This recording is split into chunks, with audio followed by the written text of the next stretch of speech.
안녕하세요.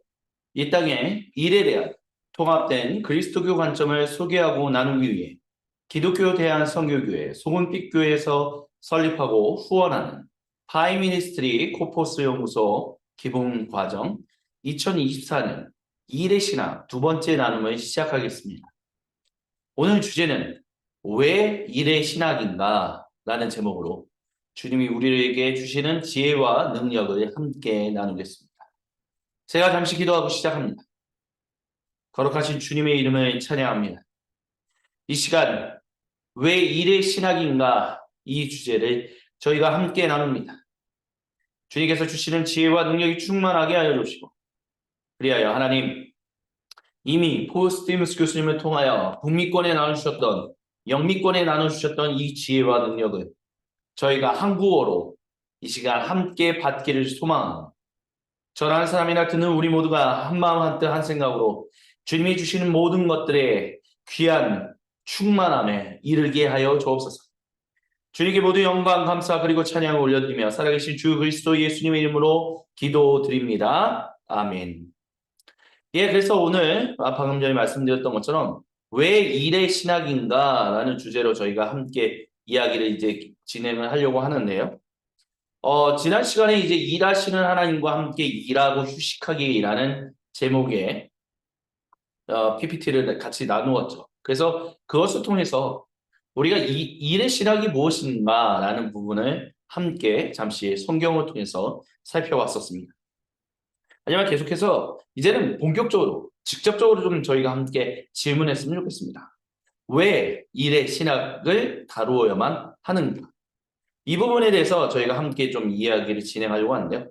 일단 좋은 일과 그리스도인에게 있어서 좋지 않은 일의 기준이 무엇인가 라고 했었을 때 존 스토트와 또한 칼 바르트 두 목사님의 이야기를 한번 좀 같이 이분들의 이야기를 통해서 좀 살펴봤으면 좋겠습니다. 먼저 존 스토트 목사님은 우리의 일은 하나님께 영광을 드리고 이웃인 누군가를 고양시켜줘야 한다라고 말합니다. 그러니까 그게 좋은 일이다라고 얘기한다는 거죠. 그렇지 않다면 하나님께 영광을 드리지 못하고 이웃인 누군가를 고양시킨다. 고양시킨다라는 말은 다른 말로 하면 영감을 불어넣는다. 물론 이 영감은 성령 하나님과 연관되는 것이죠. 하지만 성령 하나님의 충만한 가운데서 누군가가 우리처럼 함께 더불어 일하게끔 만들지 못한다면 그것은 그리스도인의 입장에서 그리스도교의 관점에서 좋은 일이 아니다라고 말합니다.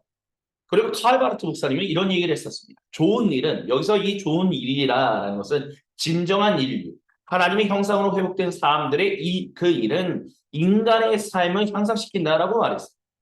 그래서 좋은 일의 의미는 그에게 있어서는 인간 존재를 도구처럼 사용하지 않는 것이다 라고 말했습니다. 그리고 모든 그리스도인은 이 일에 진실하게 참여할 수 있다라고 어떤 것을 통해서요? 안식일에 의해 제한받음으로써 그리고 반성함으로 그런 일들을 할 수 있다라고 칼바르트 목사님은 얘기했습니다. 이걸 통해서 우리가 한번 우리 스스로에게 질문해 볼 필요가 있습니다. 우리는 그리스도인으로서 좋은 일을 하고 있습니까? 왜 신학인가? 왜 신학이라는 이름을 붙였는가? 라고 했었을 때 윌리엄 퍼킨스 이분이 얘기했던 것을 다시 한번 우리가 기억했으면 좋겠습니다. 17세기 청교도 목회자면서 신학자였던 이분은 신학은 영원히 복을 받는 삶의 학문이다 라고 얘기했습니다. 우리의 삶이다는 하나님 백성으로서 이 땅에서 청지기로서 왕같은 제사장으로서 성전으로서 일하면서 복을 받는 그 하나님과의 충만한 교제 가운데 있는 그것을 다루는 학문이기 때문에 신학은 중요하다라는 얘기를 하고 있습니다. 그래서 제아이 패커 교수님은 이런 얘기를 했었어요. 신학은 하나님의 영광을 획득하는 것입니다. 경배와 찬양을 통해서 그리고 일상의 활동을 통하여 신앙심. 여기서 제임스 패커 교수님도 똑같이 얘기합니다. 신앙심이라는 게 뭐냐? 그리스도인에게 있어서 믿음이라는 건 뭐냐? 진정한 인간됨을 보여주는 것이다 라고 말합니다. 그래서 이런 것들을 토대로 우리가 2000년간의 그리스도교 역사 가운데서 그 신조들이 이제 닥터린들이 많이 형성되었잖아요. 근데 이것들은 적용을 항상 염두에 두었다. 그것을 염두에 두고 사람들, 성도들에게 간청하기 위하여 그때 당시에 신학자들이라든지 아니면 그때 당시에 목회자들이라든지 그때 당시에 어떤 교회의 지도자들이 그렇게 간청한 거예요. 뭘 간청했느냐? 실천되지 않는 신학은 존재할 수 없다. 그렇게 얘기했다는 거죠. 그래서 우리는 이것을 통해서 일의 신학이라든지 아니면 모든 삶의 현장을 위한 신학도 두 가지를 중요하게 동시에 중요하게 여기고 통합적으로 다룬다라고 얘기할 수 있어요. 그건 무엇이냐? 하나님의 영원하신 말씀. 그리고 contemporary situation. 동시대적인 상황, 즉 2024년, 21세기를 살아가고 있는 우리에게 이 동시대적인 상황과 우리와 함께 영원토록 함께 하시는 그 영원하신 말씀, 이 두 가지를 동시에 다룬다라는 거죠. 그렇기 때문에 이 일의 신학은 interdisciplinary studies, 그죠? 학제간 연구다라고 얘기할 수 있습니다. 그것이 무엇인가라는 것은 지난 시간에 말씀드렸기 때문에 좀 넘어가도록 할게요. 그래서 우리는 이런 질문들을 좀 할 필요가 있어요. 누구의 일이 하나님께 중요합니까? 모든 일은 본질적인 가치를 가집니까? 왜 일에 대해서 우리는 이야기를 나눠야만 합니까? 내가 속한 문화권에서 일은 무슨 의미입니까? 우리의 영성 형성에서 영성 형성이라는 게 결국 하나님을 닮아가는 진정한 하나님의 형상, 진정한 인간으로 회복되는 데 있어서 일은 한 부분으로서의 역할을 가지고 있습니까? 그리고 우리의 일은 계속해서 새 하늘과 새 땅에서도 지속될 것입니까? 이런 질문들을 가질 필요가 있습니다. 일의 성경적 신학은 이런 것들을 다룹니다. 먼저 첫 번째, 성경이 일에 대해서 말하는 것은 전체를 통틀어, 그러니까 성경 전체, 구약 성경 창세기로부터 신약 성경의 마지막인 요한계시록까지 전체를 통틀어서 일관적으로 표현되어 있다라고 말할 수 있어요. 그런 것들에 대해서 우리가 이제 계속해서 살펴보게 될 겁니다. 두 번째, 일꾼, 즉 근로자들의 이야기. 여기서 참고로 저는 노동자라는 말을 사용하지 않았습니다. 왜 노동자의 말을 사용하지 않았냐? 노동이란 말은 일의 성경적 시각에서 보았을 때 온전치 않은 말이기 때문에 그런 것들에 대해서는 차후에 또한 이야기를 나눌 수 있는 기회가 있을 것입니다. 그렇기 때문에 어쨌든 노동자라는 말을 일부러 배제했다고 말씀드렸어요. 그래서 일꾼, 근로자의 이야기는 종종 도덕적 반영이 아닌 결과들의 도출로 표현되어 있어요. 특별히 노동자라고 했었을 때 그 노동 운동을 하는 이런 이야기들은 어떤 것들을 얘기하냐면 노동자, 그러니까 약간 뭐라고 그럴까요? 피해자라고 얘기할까요? 아니면 소외받는 사람? 아니면 좀 힘이 없는 사람들? 아마 한마디로 말하면 이 뭔가 지배를 당하는 사람들, 이런 어떤 그런 이데올로지가 있어요. 그런 어떤 그런 것들로 인해서 이 노동자들은 무엇인가 항상 부족한 가운데 있기 때문에 잘 돌봐줘야 하고 그들의 편을 항상 들어줘야 하고 뭐 이런 식의 관점들이 좀 많이 묻어져 있어요. 근데 노동자라는 그 말은 사실 관리자급이 있는 사람이든 관리를 받는 사람이 있는 사람들이든 간에 모든 사람은 하나님 앞에서 온전한 사람으로서 살아가야 하는, 그러니까 죄인으로부터 벗어나 진정한 하나님의 사람으로서 하나님의 형상을 가진 인간으로서 일해야 하는 어떤 그런 것들을 가지고 있기 때문에 이 노동자라는 말을 사용하는 노동운동을 하는 사람들에게서는 그런 식의 인식들이 전혀 등장하지 않기 때문에 노동이라는 말, 노동자라는 말을 일부러 배제한다, 철저하게 배격한다라고 말씀을 드리고 싶어요. 그렇기 때문에 근로자 또는 직장인 또는 어쨌든 모든 일하는 사람 이렇게 우리는 표현할 필요가 있습니다. 그리고 세 번째는 한 가지 주제만이 성경 전체에 근거하여 나타나지 않는다라는 것을 우리는 좀 기억할 필요가 있어요. 그게 무슨 얘기냐 했을 때 일의 성경적 신학을 보면 부분적으로 강조하는 것들이 있거든요. 그런 것들 좀 살펴본다면 첫 번째는 삼위일체론적인 관점에서의 일의 성경적 신학을 다루는 사람들이 있어요. 그런 사람들은 하나님께서 그려내신 피조물로서의 인간을 향한 일은 삼위 하나님의 일하심에 의해서 결정된다. 이런 것들을 굉장히 강조합니다. 그리고 또한 창조의 관점으로 일의 부분적인 성경적 신학을 얘기하는 사람들은 이렇게 얘기해요. 일은 태초부터 하나님의 원래 그림 안에서 인간 존재로 하여금 하나님과 동료 그리고 공동 창조자라는 것으로 사람들에게 주어졌다. 이것을 굉장히 강조합니다. 또 하나님의 형상을 강조하는 일의 부분적 성경 신학은 이런 얘기를 합니다. 하나님의 형상인 피조물로서 사람들은 결정을 내리고 다름을 만들어낼 수 있는 힘을 부여받았습니다라는 것을 강조합니다. 근데 그걸 굉장히 특별하게 강조함으로 인해서 다른 것들을 균형 잡히게 강조하지 않는다. 그렇기 때문에 이것을 가리켜서 부분적인 성경적 신학들이다라고 말씀을 드리는 거예요. 그리고 저주를 강조하는 일의 부분적인 성경 신학은 죄 안에서 인간 존재 타락 이후 일은 부정적인 것이 되었고 저주받았다는 것을 너무 많이 강조해서 다른 특징들을 전혀 강조하지 않는다라고 볼 수 있어요. 그리고 새 창조의 관점으로 일의 부분적인 성경적 신학을 말하는 사람들은 이렇게 얘기합니다. 일은 새 언약 아래에서의 삶의 표현이다. 그리하여 일은 상당히 구속되었고 또 구속되어 가고 있습니다라고 말합니다. 그래서 우리는 새 창조 아래에서 세상을 창조하시는 하나님과 협력하는 동료들로서 우리는 창조 세계와 인간의 삶을 아름답게 꾸미고 계시는 하나님과 함께 일한다라는 것을 매우 특별하게 강조합니다. 이걸 강조하는 건 중요해요. 하지만 통합적으로 강조하는 것이 중요하다. 우리는 이렇게 또 얘기할 수 있어야 합니다. 소명에 대해서 중요하게 여기는 일의 부분적인 성경적 신학은 우리 현재의 삶의 상황에서 일은 하나님의 부르심입니다라는 것을 강조해요. 또한 성령님의 일하심을 강조하는 성령 신학적인 어떤 관점에서의 일의 부분적 성령적 신학은 일은 성령님의 일하심을 표현하는 것이며 교회 사역뿐만이 아니라 세상에서의 일에 대한 영감을 부여한다라고 말합니다. 또한 성전을 강조하는 일의 부분적인 성령적 신학은 일은 앞으로 올 세상뿐만이 아니라 지금 이 땅에서 사는 모든 인생에 하나님의 생명을 주시고 샬롬을 가져오는 규칙을 표현하는 한 가지다라는 것을 강조합니다. 그리고 마지막으로 하늘과 종말을 강조하는, 하늘이라는 것은 천국을 말하는 거죠. 이것을 강조하는 일의 부분적인 성경적 신학은 지금의 우리 일 중 어떤 것들은 무덤을 넘어설 것이다 라고 얘기해요. 무슨 얘기냐? 이 땅에서의 우리의 일은 하늘의 흔적을 만들어낼 수 있고 이 일의 궁극적인 현장은 새하늘과 새 땅, 즉 예수님이 재림하시고 난 이후에 계속해서 펼쳐질 영원한 하나님 나라에서 우리의 일의 궁극적인 현장이 펼쳐질 것이다 이렇게 얘기한다라는 거죠. 근데 이런 모든 것들을 우리는 좀 통합적으로 바라볼 필요가 있다라고 우리 코퍼스 연구소는 또 폴 스티븐스 교수님은 그렇게 이야기하고 있다는 것을 좀 말씀드리고 싶어요.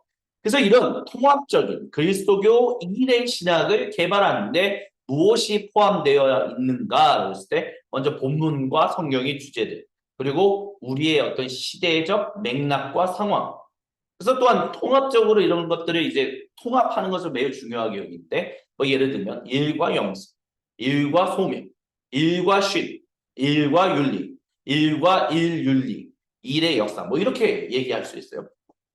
또 마지막으로 위로부터의 신학과 아래로부터의 신학하기를 통합하는 건데 이건 신학 방법론적인 거예요. 위로부터의 신학하기라는 건 무엇이냐? 우리가 어떤 주제를 가지고 그런 것들을 이제 살피는 것이다라고 한다면 아래로부터의 신학은 우리의 경험과 사례를 통해서 어떤 일의 신학을 다루는 것이다라고 말씀드릴 수 있어요. 그래서 아래로부터의 신학학이라는 것은 우리 삶의 상황을 통하여 문화적인 분석을 통하여 사례 연구들을 통하여 또한 우리의 이야기를 통하여 이제 신학하는 것이다라고 말할 수 있습니다. 그러면 이제 좀 이렇게 얘기했으니까 좀 정리하면서 좀 이제 나아가도록 할게요.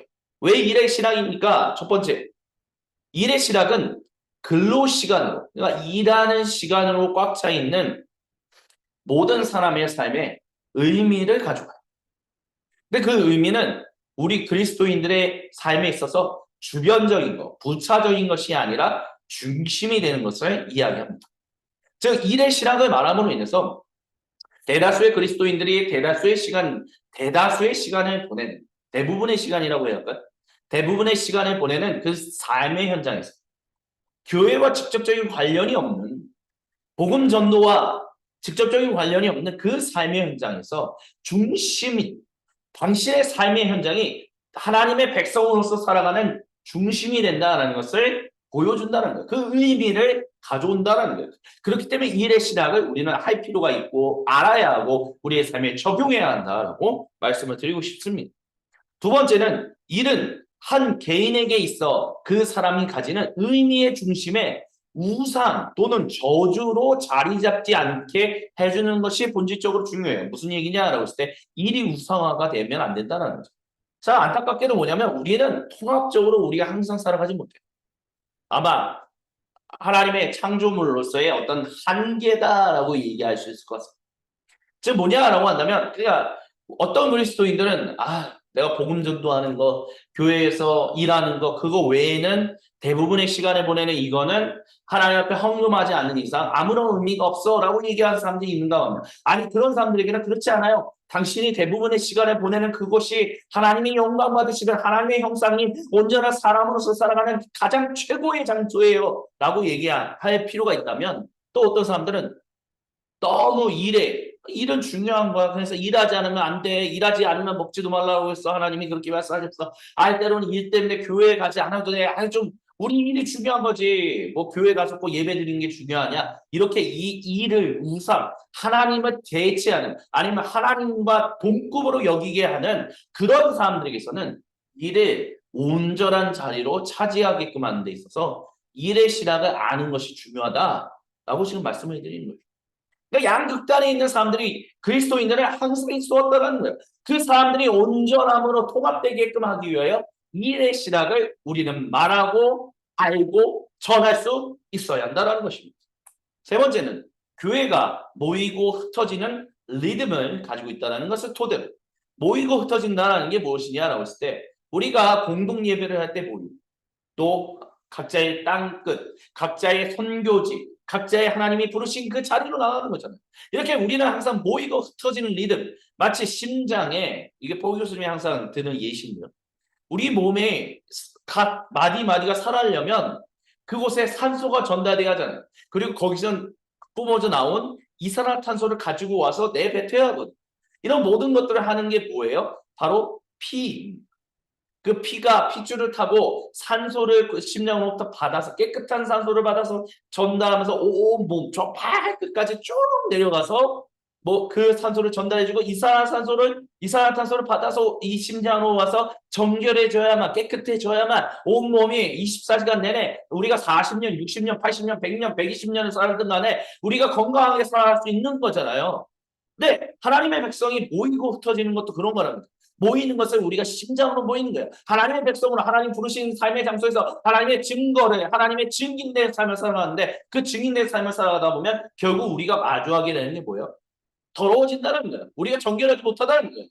하나님의 일을 감당하다 보니까 우리가 정결해지지 못한다는 거죠. 근데 그 정결해지지 못한 것들을 하나님께 가지고 와서 정결해지고, 또 세상의 부정함을 가지고 와서 하나님 앞에서 정결해달라고 호소하고, 또한 간구하고, 그런 제사장적인 역할을 하면서 우리는 모이는 존재가 된다는 거죠. 그래서 여기서 이 모이는 공동 예배를 통해서 우리는 정결해지고, 함께 성도의 교제를 나누고 성만찬을 나눔으로 인해서 성령의 충만함을 함께 받음으로 인하여 우리가 정결해졌다면 이제 각자의 가라고 하시는 하나님의 부르심의 그 땅끝 선교지로 나가야 한다는 거죠. 그곳에서 하나님의 산소를 증거해야 한다는 것, 하나님의 숨결을 전해야 한다는 것, 하나님의 정결하심을 증거해야 한다는 것. 교회는 이 모이고 흩어지는 리듬을 가지고 있다는 것, 그걸 토대로 모든 하나님의 사람들이, 평신도든 목회자든 이런 용어 다 버리고 모든 하나님의 거룩한 백성들이 그들의 전임 사역, 세상에서 한다는 것에 대한 자유를 주기 위해서, 그것을 알게끔 하기 위해서, 이것이 매우 중요하기 때문에 우리는 일의 신학을 알아야 한다라고 얘기할 수 있습니다. 그리고 네 번째, 우리의 삶의 모든 현장, 그 일터라고 표현한 이곳은 많은 사람들이 말 그대로 사는 곳이에요. 우리가 살아가는 곳이라는, 그리고 그것은 전문적인 선교사. 전문적인 선교사가 뭐예요?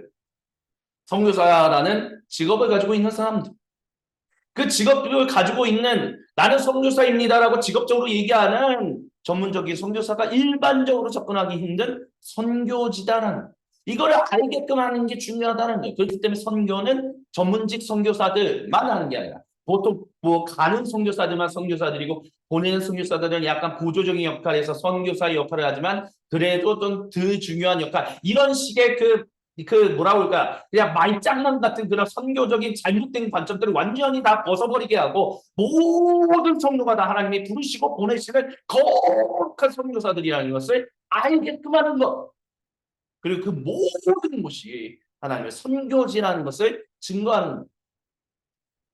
그렇다면 새로운 갱신, 선교운동에서 새로운 개혁운동이 일어날 수밖에 없다는 것을 우리는 이것을 통해서 알 수 있을 것입니다. 그렇다고 해서 전문적으로 선교사로 나아간, 나는 선교사입니다 라는 직업적인 타이틀을 가지고 있는 그분들의 그 서포트하는 것이 약해질 것이냐, 그런 것들을 고민하는 사람들이 있거든요. 제가 2018년도에 IMT 코리아 그것을 선교한국이라는 이 선교한국 2018년 대회에서 그 부스를 만들어서 이렇게 소개한 적이 있었어요. 근데 오랫동안 한국 교회 내에서 한국 선교 사역 내에서 오랫동안 선교 사역하면서 어른으로 앉아 있었던 사람이 그런 얘기를 한 적이 있었습니다. 직접적으로 저한테 했던 얘기예요. 아, 여기는 직장인 선교로 얘기하는 곳이군요. 전문인 선교로 얘기하는 곳이군요. 근데요, 그거 아시죠? 방성기 목사님과 함께. 그러니까 방성기 목사님은 우리나라에 1980년대부터 그 정말 전문직 선교, 신우의 운동, 이런 것들을 통해서 직장인 선교의 선구자이거든요. 그게 개척자이기도 하고.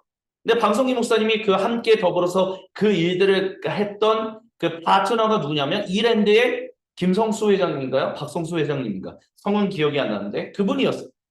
근데 자신이 그분과 오랫동안 그 선교사님이 오랫동안 이제 친분을 갖고 있는데 그 회장이 얘기하는 게 뭐였냐? 내가 들었던 얘기는 뭐냐면 우리의 직장인 선교는 실패했습니다라는 것을 들었다라고.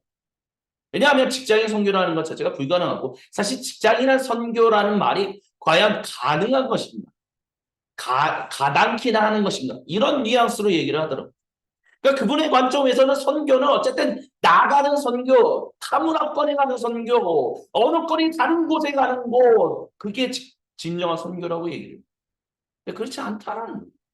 당신의 삶의 모든 현장이 하나님이 보내시고 부르신 거룩한 곳 선교지다라는 거예요. 왜요? 거기에 하나님의 복음이 필요한 사람들이 있기 때문에. 뭐 한국이 지금 기독교 국가입니까? 한국의 뭐 100% 인구수가 100, 인구수의 100%가 다 그리스도인들이에요? 아니 그리스도인들 중에서도 정말 저들이 정말 신실한 그리스도인들이라고 얘기할 수 있는 퍼센티지가 과연 얼마나 될까요? 전적에 하나님의 은혜로 말미암아 구원받았다라고 얘기하는 사람들이 과연 얼마나 될까요? 아직도 많잖아요. 옛날 25%까지 취소했던 개신교인의 비율이 이제는 많이 줄어들었잖아요. 젊은이들이 떠나고 있잖아요. 선교사로 지원한 사람들도 줄어들고 있잖아요. 무슨 일입니까? 지금까지 우리가 선교를 너무 뭐라고 그럴까요? 일종의 거룩함과 세속함의 어떤 그런 굴레로 얘기하면서 보내는 선교사, 가는 선교사 말장난이라는 거죠. 모두가 다 가는 선교사고 모두가 다 보내는 선교사야 하는 거잖아요. 그런 관점이 아니 약간의 어쩐 특권의식? 그러니까 헌신했는데 그 헌신이 어느 순간 나도 모르게 그게 특권의식이 되는 거예요. 그래서 선교사들은 가는 선교사들만이 다문화권을 가는 사람들만이 진정한 선교사다는 그 인식이 팽배해짐으로 알면서 일반적인 그리스도인들, 일반적인 개신교, 한국 개신교인들에게 선교는 그런 거구나. 나는 어쩔 수 없어. 나와는 거리가 먼 이야기. 우리의 삶의 현장하고는 거리가 먼 이야기. 이런 식으로 인식하게끔 우리는 다음 세대를 구비하는 데 있어서 굉장히 어떤 면에서는 실패했다라고 볼 수 있다는 거죠. 근데 그 실패했던 것들을 다시 세울 수 있는 가장 중요한 기준이 바로 일의 신학을 아는 것이다라고 말씀드리고 싶고 지금 강조하고 있는 거예요. 그리고 다섯 번째, 성령은 그리스도인들의 행동이 그들을 따라갑니다. 새하늘과 새 땅에서도 일할 것임을 가르친다는 거예요. 그래서 고린도전서 15장 58절 예수님이 부활하시고 우리가 다 부활하게 돼서 새하늘과 새 땅이 그곳에서 어떠한 일들이 일어날 것을 알게 성 바울은 그렇기 때문에 이곳에서 우리가 주님을 위하여 주님 안에서 하는 모든 일 노동이라고 표현했던 그 모든 일은 헛되지 않는다. 왜요? 일은 일시적인 것. 우리 인류의 한순간만을 차지하는 것이 아닙니다. 새하늘과 새 땅에서도 우리가 진실로 하나님의 청지기로서 왕같은 제사장으로서 성전으로서 진정한 인간들로서 일할 진정한 일들이 시작될 것이기 때문에 이 하나님의 창조 세계는 바로 그 일을 위한 우리 인생의 터전이기 때문에 우리는 이를 이해할 필요가 있다는 거예요. 그리고 우리의 일이 온전한 것이 되도록 해야 한다는 거예요. 이거는 단순히 그래야겠구나라는 게 아니라 그래야만 한다는 거예요. 왜요? 하나님 당신의 하나님의 형상인 참된 인간으로 회복시켜 주셨기 때문에 그렇게 해야 한다는 거죠. 그렇기 때문에 우리는 일의 신학을 알아야만 합니다. 그래서 이 모든 것을 통하여 왜 일이 중요한가? Whose work matters God?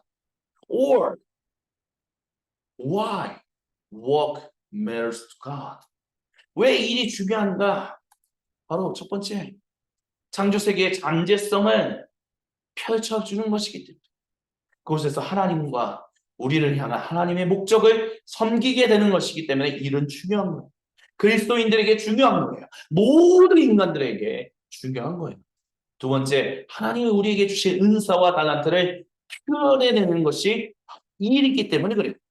그리고 가장 실질적인 이유로 내 자신과 내게 허락하신 가족을 부양하는 것이 바로 일이기 때문에 그래요. 또한 실질적으로 우리의 이웃을 섬기는 것이 바로 일이기 때문에 그렇습니다.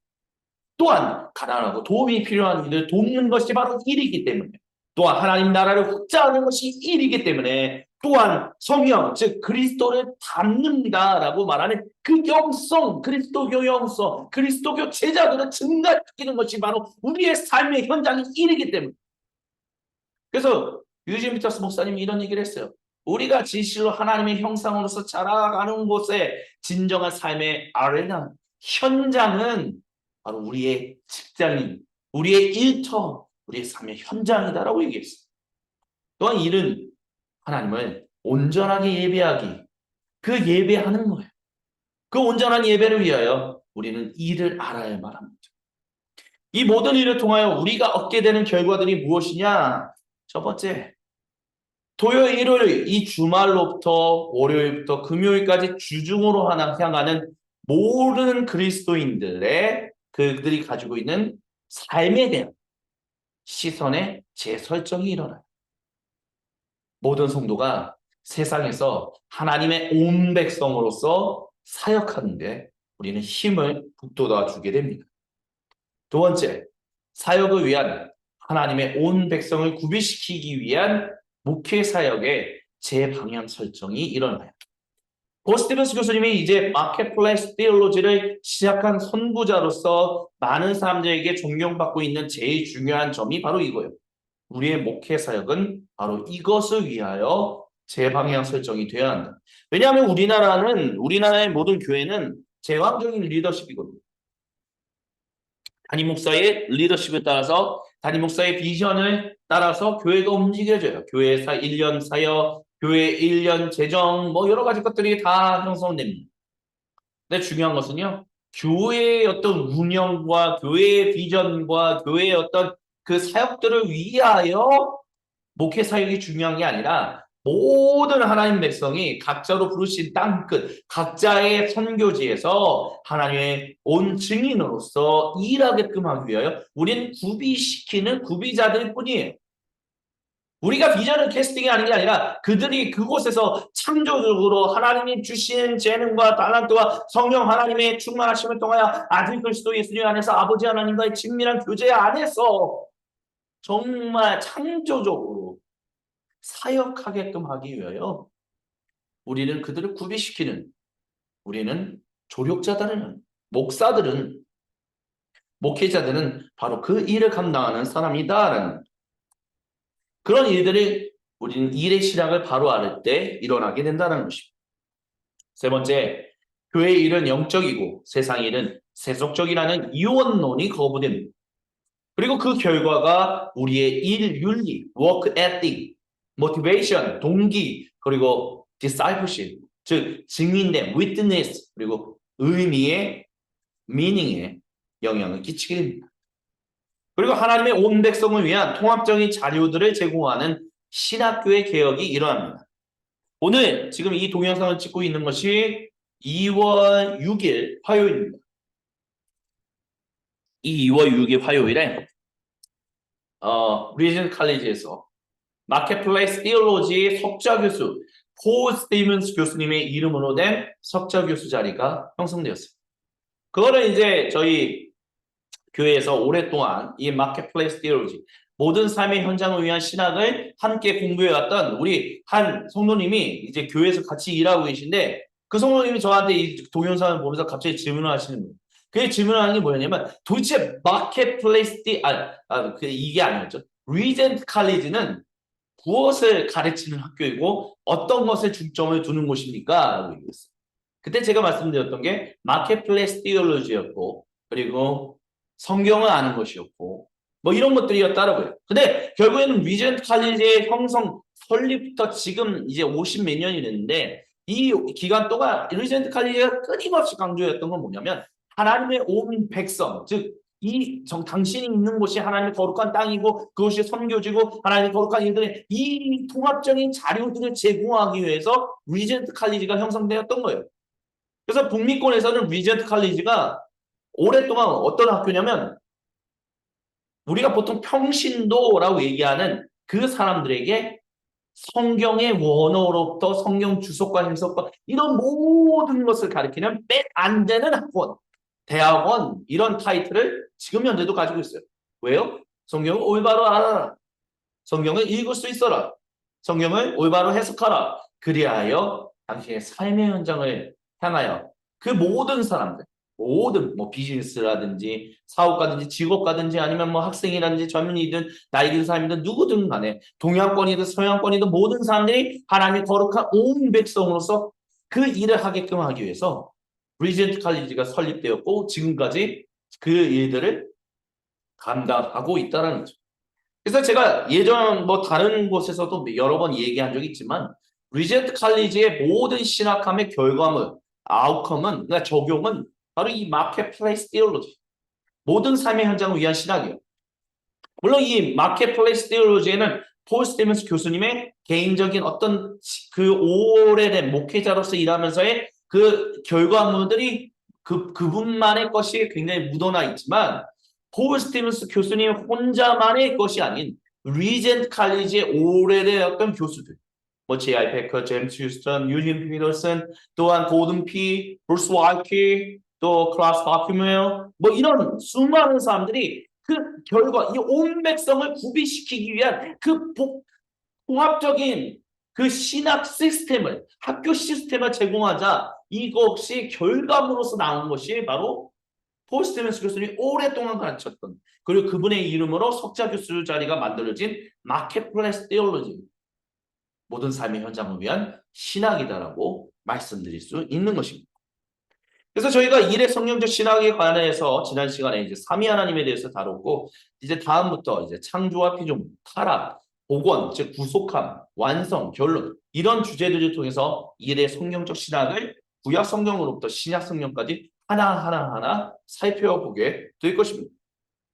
그러면서 이제 이 일들 시작하는데 이 모든 것을 하게 되면 리젠트 칼리지에서 폴 스티븐스 교수님이 은퇴하고 두 번째 데이비드 제이 브라운 마켓플레이스 티올로지 즉 모든 삶의 현장을 위한 신학 석자 교수로 있었던 폴 윌리엄스 교수님이 했던 그 일들을 서구권만이 아니라 동양권에서도 충분하게 이런 일들이 일어나게 될 거예요. 뭐냐? 서구권에서 오랫동안 잘못된 소명과 일의 신학이 서구 사회를 세속화시켰다는 거예요. 근데 소명과 일의 온전한 성경적 신학을 회복한다면 오늘날 세상에서 가장 급진적인 새로운 선교 운동을 불러일으키는 잠재력을 가진다. 이건 서구권만이 아니라 동양권, 특별히 하나님의 전적인 은혜로 말미암아 전 세계에 정말 많은 선교사들을 파송했고 지금도 파송하고 있는 대한민국에서도 놀라운 운동을 일으키는 잠재력을 가지게 될 것입니다. 그래서 우리는 항상 이런 질문들을 해야 돼요. 당신이 교회에서 양육받는 동안 일은 무슨 의미를 가진다라고 배우셨습니다. 또한 우리가 속해 있는 동양권 문화에서 일은 어떠한 의미입니까? 또한 내가 속해 있는 이 한국 그리스도교 공동체에서는 일에 대해서 뭐라고 가르칩니까? 우리는 끊임없이 질문해 볼 필요가 있습니다. 그래서 이 모든 것을 위하여 우리가 이제 계속해서 일의 신학을 방금 전에 말씀드렸던 것처럼 구약 성경으로부터 신약 성경에 이르기까지 창조, 타락, 구속, 완성 이 거대한 구속사의 흐름 가운데서 함께 배워나갈 것입니다.